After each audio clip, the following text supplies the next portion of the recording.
আসানসোলের বার্নপুরের নিউটাউনে অগ্নিকাপ নামে এক ফুটবল টুর্নামেন্টের আয়োজন করা হয়।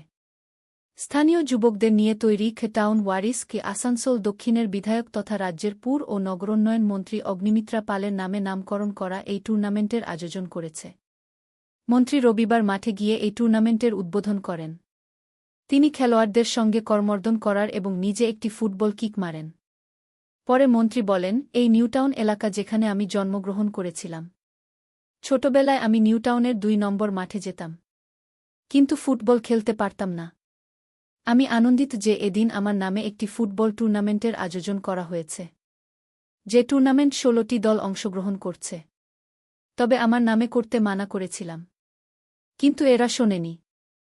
মন্ত্রী আরও বলেন, রাজ্যের মুখ্যমন্ত্রী শুভেন্দু অধিকারী ইতিমধ্যে স্পষ্টভাবে বলেছেন যে প্রতিটি জেলায় একটি করে স্টেডিয়াম তৈরি করা হবে, যেখানে জেলার খেলোয়াড়দের জন্য সমস্ত সুবিধা থাকবে। তিনি বলেন, বর্তমানে ফুটবল বিশ্বকাপ চলছে, কিন্তু ১৪০ কোটিরও বেশি জনসংখ্যার ভারত সেখানে খেলার সুযোগ পায় না। এটা খুবই দুঃখের বিষয়। ভবিষ্যতে এই পরিস্থিতির পরিবর্তন করা প্রয়োজন রয়েছে। তিনি কলকাতায় লিওনেল মেসির আসার পর সৃষ্টি হওয়া পরিস্থিতিরও সমালোচনা করে বলেন, ফুটবল ভক্তরা মেসিকে দেখতে এসেছিলেন, কিন্তু তাদেরকে তৃণমূল কংগ্রেসের নেতাদের দেখেই সন্তুষ্ট থাকতে হয়েছে।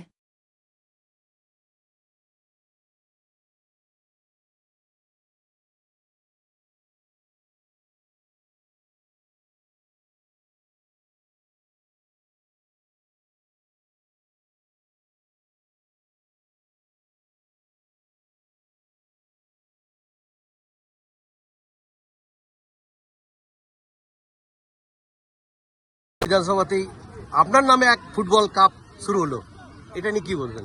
এটা একটা অদ্ভুত অনুভূতি। এইরকম তো কোনোদিন বিরোধী থাকার সময় তো কোনোদিন কেউ, অনেকে করতে চেয়েছে, তাদেরকে বাধা দেওয়া হয়েছে, করতে দেওয়া হয়নি। আজকে আমার নাম করে যে ফুটবল টুর্নামেন্ট ব্যবস্থা করেছেন আমাদের সমস্ত ছোট ছোট ভাইরা, আমি সত্যি আপ্লুত এবং অভিভূত। এবং 16টা লোকাল ক্লাব খেলছে, খুব ছোটখাটো নয় কিন্তু। এবং প্যান্ডেল করে আমাদের নিউটাউন, যেখানে আমার জন্ম, যেখানে আমি বড় হয়েছি, আজকে প্রায় বলতে গেলে 13 বছর এই নিউটাউনে কাটিয়েছি। এই 2 নম্বর মাঠে কতবার এসেছি, সেই 2 নম্বর মাঠে আজকে বর্ষার মধ্যে ফুটবল হচ্ছে, এক আলাদা অনুভূতি। খেলতে তো পারি না, কিন্তু দেখতেও দারুণ লাগছে। যদি আমাদের জেলায় স্টেডিয়ামের একটু ইয়ে আছে, মানে নেই বলতে গেলে, একটা স্টেডিয়াম আছে, সেটা হচ্ছে পোলো কিংবা লোকো। মাননীয় মুখ্যমন্ত্রীর নির্দেশে প্রত্যেকটি জেলাতে একটা করে স্টেডিয়াম বানানো হবে, ছোট স্টেডিয়াম। সেখানে state of the art stadium হবে। সেখানে যেরকম ফুটবলও হবে, টেবিল টেনিস হবে, রেগুলার জগার যারা অ্যাথলিট তারা জগার্স পাথ থাকবে। সুতরাং যেটা আমরা সবসময় স্বপ্ন দেখেছিলাম, যে আজকে ভারতবর্ষে ফুটবল ওয়ার্ল্ড কাপে রিপ্রেজেন্ট করতে পারছি না, অথচ আমাদের এত পপুলেশন। ছোটবেলা থেকে যারা ভালো, স্পেশালি যারা আদিবাসী জনজাতি সমাজে, তারা খেলাধুলায় অত্যন্ত ভালো হয়, কিন্তু সুযোগ পায় না। তাদের যে ট্যালেন্ট, সেটা ছোট থেকে তাদেরকে সিলেক্ট করে ট্রেনিং দিয়ে তাদেরকে তৈরি করা। তারা ডিস্ট্রিক্ট রিপ্রেজেন্ট করবে, স্টেট রিপ্রেজেন্ট করবে, তারপরে ন্যাশনাল। তো সেটা আমাদের স্বপ্ন। মাননীয় প্রধানমন্ত্রী, মাননীয় মুখ্যমন্ত্রীর নেতৃত্বে আমার মনে হয় খুব তাড়াতাড়ি আমাদের স্বপ্ন পূরণ হবে। এর আগেও তো আপনারা বিরোধীরা যারা ছিলেন, আপনারা বারবার বলেছিলেন যে এই যে ফুটবল নিয়ে একটা কলকাতায় যেভাবে একটা মানে নেমে এসেছিল মেসির ইয়েতে, সেটা নিয়ে কি বলবেন আপনারা? দেখুন, আগের সরকারের ব্যাপারে আর কি বলবো। আগের সরকার লক্ষ লক্ষ যুব সমাজ যারা সেদিনকে এসেছিল দেখতে মেসিকে, এক ঝলক, একবার তাকে মেসিকে দেখবে, একবার মেসি একটু ফুটবলে পা রাখবে, একটা কিক মারবে, কিন্তু তারা মেসিকে দেখতে পারেনি।